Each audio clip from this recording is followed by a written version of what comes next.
Team Vidhubala എന്നത് കേട്ടതുകൊണ്ട് ഇവിടെ പറയാൻ പോകുന്നത് കഥയല്ലിത് ജീവിതമൊന്നുമല്ല കേട്ടോ. പക്ഷേ മറ്റുള്ളവരുടെ ജീവിതത്തിൽ എന്ത് നടക്കുന്നു എന്നറിയാൻ താല്പര്യമുള്ള ജലജ, ഗ്രേസി, തനൂജ എന്നിവരുടെ കഥയാണ്. ആ ചിന്തയുടെ ഒടുവിൽ അവരുടെ പേരുകൾ ചേർത്ത് തുടങ്ങിയ ജാഗ്രത എന്ന വാട്സാപ്പ് കൂട്ടായ്മയുടെയും കൂടി കഥയാണ്. ഈ സൂക്ഷ്മദർശിനികളുടെ ജീവിതത്തിലേക്ക് നമുക്ക് ഒന്ന് കടന്നു നോക്കിയാലോ?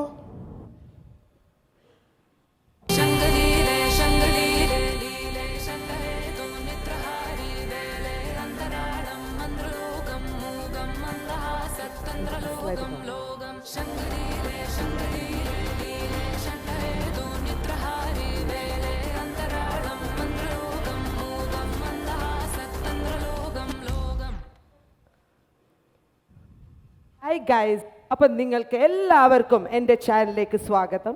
നിങ്ങൾക്ക് എല്ലാവർക്കും എൻ്റെ ഇന്നലത്തെ ട്രാവൽ വ്ളോഗും ഇന്നത്തെ ബ്രേക്ക്ഫാസ്റ്റ് വ്ളോഗും ഇഷ്ടപ്പെട്ടിട്ടുണ്ടാവുമെന്ന് വിചാരിക്കുന്നു. ഇഷ്ടപ്പെട്ടാൽ പ്ലീസ് ഡു ലൈക്ക്, ഷെയർ. ഇനി സബ്സ്ക്രൈബ് ചെയ്യാതെയാണ് കാണുന്നതെങ്കിൽ സബ്സ്ക്രൈബ് ചെയ്യാനും മടിക്കരുത്. അപ്പോൾ അടുത്ത നല്ലൊരു വീഡിയോ വരുന്നത് വരെ ബൈ.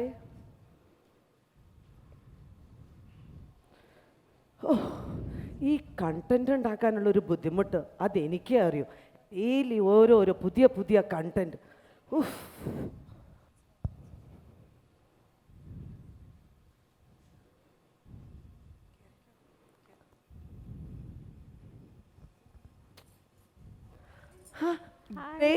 എന്തൊക്കെയുണ്ട്? നിന്റെ തിരക്കൊക്കെ കഴിഞ്ഞു വരാമെന്ന് കരുതി. ജാഗ്രത വാട്സാപ്പ് ഗ്രൂപ്പിന്റെ മെസ്സേജസ് പോലും നോക്കിയില്ലല്ലോ. തിരക്കിലായിരുന്നോ? ഒരുപാട് ട്രാവൽ കാരണം ആകെ ക്ഷീണം. പിന്നെ വാട്സപ്പ് ഒന്നും നോക്കാനേ പോയില്ല. പണിയെല്ലാം ഒന്നൊതുക്കി ഞാൻ ഓടി വന്നതാണ്. ആ ജലജ്, നീ എപ്പെത്തി? എങ്ങനെയായിരുന്നു നിന്റെ ഫാദർ ഇൻലോന്റെ സപ്തതി ആഘോഷങ്ങളൊക്കെ? വന്നല്ലോ നമ്മുടെ വനമാല. സപ്തതിയൊക്കെ ഗംഭീരമായിട്ട് വീട്ടുകാർ ചേർന്ന് അങ്ങ് നടത്തി കൊടുത്തു. നീ അപ്പൊ അവിടെ ഇല്ലായിരുന്നോ? അവിടെയൊക്കെ തന്നെ ഉണ്ടായിരുന്നു. വളരെ ഉള്ള സ്ഥലമായത് കാരണം ഞാൻ ഷൂട്ട് ചെയ്യാനുള്ള ലൊക്കേഷൻ നോക്കി നടക്കുകയായിരുന്നു. അങ്ങനെ ഷൂട്ടും ചെയ്ത് ലൊക്കേഷനൊക്കെ കണ്ടുപിടിച്ച് വന്നപ്പോഴേക്കും സദ്യയുടെ സമയം. അതിൻ്റെ പേരിൽ വീട്ടുകാർക്ക് ഒരു ചെറിയ മുറുമുറുപ്പ്. But then I don't care. അതൊക്കെ വിടുന്നേ. എന്തൊക്കെയുണ്ട് ഈ കോളനിയിലെ പുതിയ ഗോസിപ്പ്? പ്രത്യേകിച്ചൊന്നും ഇല്ല. ആ മോളി ആൻറ്റിയുടെ ഹസ്ബൻഡ് ഇല്ലേ, ചെടി നനച്ചുകൊണ്ടുള്ള കുശല അന്വേഷണവും ആ വായി നോട്ടവും, പിന്നെ ആ റാണി ചേച്ചിയുടെ ആ ജോലിക്കാരി ഇല്ലേ, ആ ജോലിക്കാരിയും പത്രക്കാരും ചെക്കൻ തമ്മിലുള്ള അതും അത്രയൊക്കെ ഉള്ളൂ. പ്രത്യേകിച്ചൊന്നുമില്ല. നമ്മളുടെ റഡാറിലുള്ള സ്ഥിരമുള്ള കാഴ്ചകൾ. അയ്യോ ഗ്രേസി, നീ ഇമ്പോർട്ടന്റ് ആയിട്ടുള്ള ഒരു കാര്യം മറന്നുപോയില്ലേ? എന്താ? ആ ലെയിനിന്റെ അറ്റത്തെ വീട്ടിലുള്ള അമ്മായി തള്ളയുടെ മോളുടെ കാര്യം നീ എന്തുകൊണ്ട് പറഞ്ഞില്ല? അതൊക്കെ വിടുന്നേ.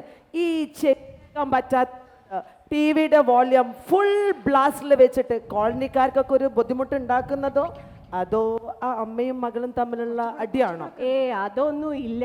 2 ദിവസമായിട്ട് അവരുടെ വീട്ടിൽ നിന്ന് ഓരോ ഒച്ചയും ബഹളവും ഒന്നും ഇല്ല. ആകെ ഒരു മൂകത. എന്തൊക്കെയോ എവിടെയോ നടക്കുന്നുണ്ട്. അത് ശരിയാട്ടോ, ഞാനും നോക്കിയിരുന്നു അത് കണ്ടുപിടിക്കാൻ. എന്താന്ന് വെച്ചാൽ 2 ദിവസമായി രാത്രിയിൽ ബഹളം വെച്ച് നടക്കുന്ന ആ പക്ഷിയില്ലേ, ഇന്ന് രാവിലെ ഞാൻ നോക്കുമ്പോ ആ മാങ്കൊമ്പിൽ സൂയിസൈഡ് ചെയ്ത് കിടക്കുന്നേ. എന്റെ തനൂജേ, ആ മാവ് കൊമ്പത്തി കിടക്കുന്ന ആ വവ്വാലിനെ കണ്ടിട്ടാണോ നീ ഈ സൂയിസൈഡ് എന്ന് പറയുന്നേ? അതൊക്കെ വിടുന്നേ. ആ തള്ളയുടെ ന്യൂസ് ഉണ്ട്. മെനിഞ്ഞാന്ന് ആ തള്ളയും മകളും കൂടെ മീൻ കറിയുടെ കാര്യം പറഞ്ഞ് അടി ഉണ്ടാക്കുന്നത് ഞാൻ കേട്ടു. പിന്നെ അവിടുന്ന് ഓരോ ഒച്ചയും ബഹളവും ഒന്നും ഇല്ല. എനിക്കൊരു ബലമായ സംശയം, ആ തള്ളയ്ക്ക് എന്തെങ്കിലും സംഭവിച്ചോന്ന്. അല്ലെങ്കിലേ അവർ ഒരു സീരിയൽ പോലും വിടില്ലല്ലോ. അത് ശരിയാട്ടോ. ഓമനെ, ഓമനെ, പണിയൊക്കെ കഴിഞ്ഞോ? കഴിഞ്ഞു വരുന്നു. പക്ഷേ ഗ്രേസി ചേച്ചി പറഞ്ഞതിലും കാര്യമുണ്ട് കേട്ടോ. കാരണം കഴിഞ്ഞ ദിവസം ആ കുട്ടി എൻ്റെ അടുത്ത് നിന്ന് മൺവെട്ടി ചോദിച്ചു വാങ്ങിയിരുന്നു. അപ്പൊ നീ നമ്മുടെ സംസാരം കേട്ടിരിക്കുകയായിരുന്നോ? അയ്യോ അല്ല, ഞാനിങ്ങ് വന്നപ്പോ കേട്ടോന്നേ ഉള്ളൂ. കൊള്ളാം കൊള്ളാം. നമ്മൾ അവിടം വരെ ഒന്ന് പോയാലോ? ഒന്ന് പോയി നോക്കാം നമുക്കൊന്ന്.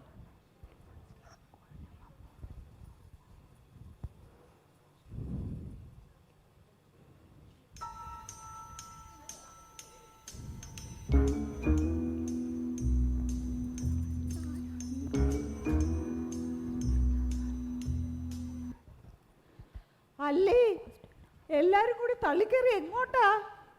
ഈ വഴി പോയപ്പോ അമ്മച്ചിയെ ഒന്ന് കാണാന്ന് കരുതി. ഓ, ആ മഹാമനസ്കതയ്ക്ക് ഒരുപാട് നന്ദി. പക്ഷെ അമ്മ ഇപ്പൊ കാണാൻ പറ്റില്ല, അമ്മ തിരക്കില്ല. നമ്മള് കാത്തു നിന്നോളാം, അമ്മയെ കണ്ടിട്ടേ പോകൂ. അത് വേണ്ട, അമ്മ പൂജാമുറിയില്ല, ഇപ്പൊ ശല്യം ചെയ്യാൻ പറ്റില്ല. അയ്യോ, അപ്പൊ നിങ്ങൾ എന്തിനാ ഓമനയുടെ നിന്ന് മൺവെട്ടി വാങ്ങിയത്? അതിനെന്താ? മൺവെട്ടി? അത് ഇവിടുത്തെ മൺവെട്ടി കേടായതാ, പണിക്കാർക്ക് കൊടുക്കാൻ വേണ്ടി ചോദിച്ചതല്ലേ. അമ്മച്ചിക്ക് കുഴപ്പമൊന്നുമില്ലല്ലോ. ഈ ഇടയായിട്ട് ഇവിടുന്ന് ടിവിയുടെ ശബ്ദം കേൾക്കാറേ ഇല്ല. നിങ്ങളുടെ വീട്ടിലെ കാര്യം അന്വേഷിച്ചാൽ മതി, ഇവിടുത്തെ കാര്യം ഞാൻ നോക്കിക്കോളാം. എല്ലാം ഇറങ്ങിക്കേ, എനിക്ക് വേറെ പണിയുണ്ട്.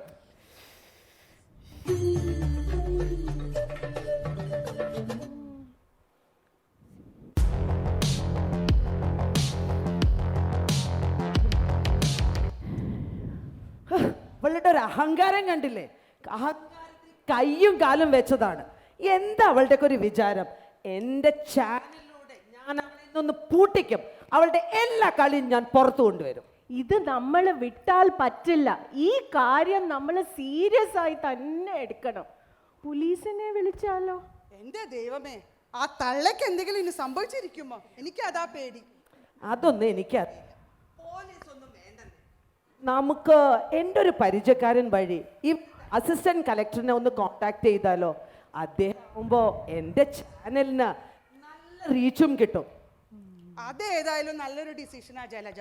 അടുത്ത കാലത്ത് ആ വൈറലായ ചൊങ്കജക്കിനെ നമുക്ക് എല്ലാവർക്കും ഒന്ന് കാണാമെന്നേ. അതെ അതെ, എന്നാ നമുക്കൊന്ന്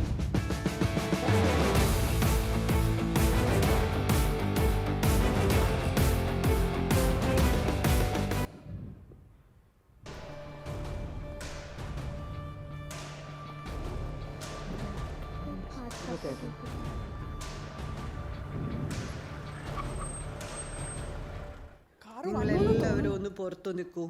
പോലീസിന് ആവശ്യമുണ്ടെങ്കിൽ വിളിക്കാം. ആദ്യം ഞാൻ നേരിട്ട് ചെന്ന് കാര്യങ്ങൾ അന്വേഷിക്കട്ടെ. അപ്പൊ ഈ ആഴ്ചത്തെ കണ്ടന്റ് ഞാനങ്ങ് എടുത്തു. എന്നാ ലുക്കാ ഇത്! എന്റെ ദൈവമേ, ഇതുമാതിരി കൊള്ളാവുന്നതിനൊന്നും നമുക്ക് കിട്ടിയില്ലല്ലോന്നേ.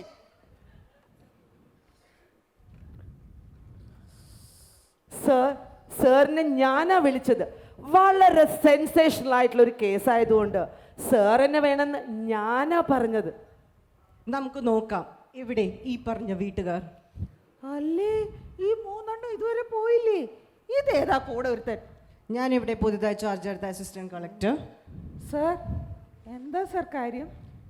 എനിക്ക് താങ്കളുടെ ഇവിടെ സംശയാസ്പദമായ ചില കാര്യങ്ങൾ നടക്കുന്നതായിട്ട് അറിഞ്ഞു. ഇവിടെ എന്ത് നടക്കുന്നുവെന്ന്? എനിക്കിത് അമ്മയെ ഒന്ന് കാണണമായിരുന്നു നേരിട്ട്. അമ്മ ഇത്തിരി തിരക്കില്ല, പക്ഷേ ഞാൻ പറയുന്നത് സമാധാനമായിട്ട് കേൾക്കൂ. അമ്മയെ വിളിക്കൂ.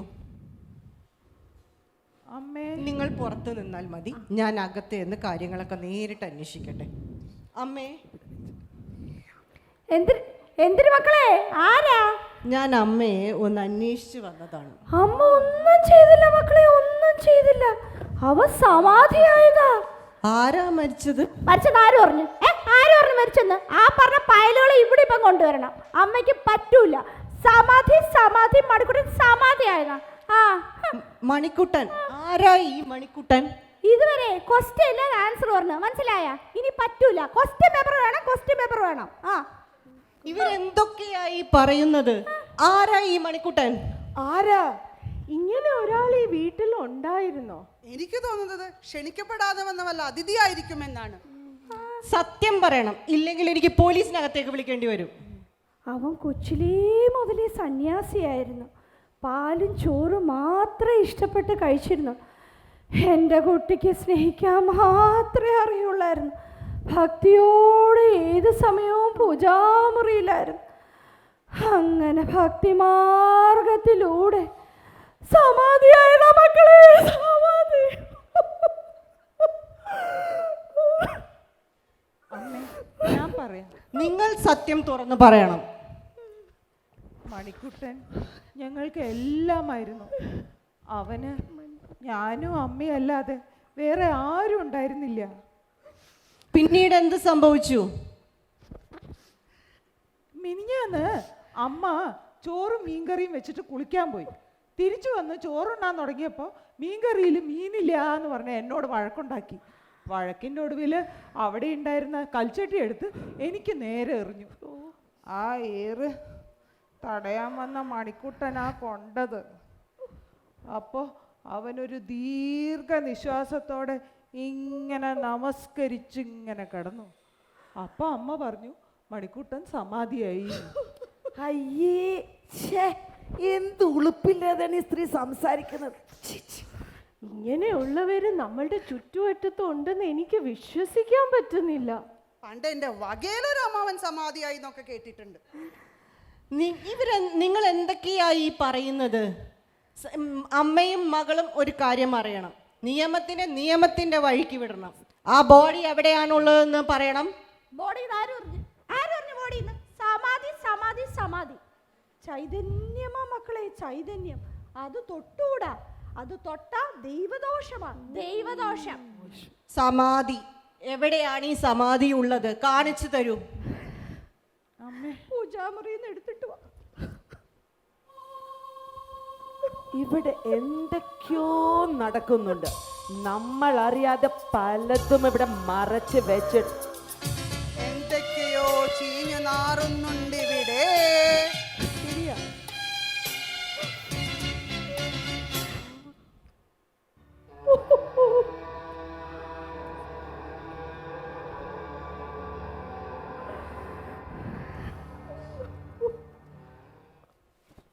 ഓ മൈ കഷ്ണങ്ങളാക്കി പെട്ടിയിൽ കൊണ്ടുവന്നിരിക്കുന്നു.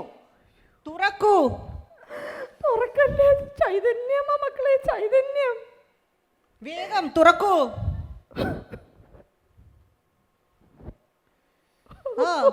തുറക്കൂ വേഗം.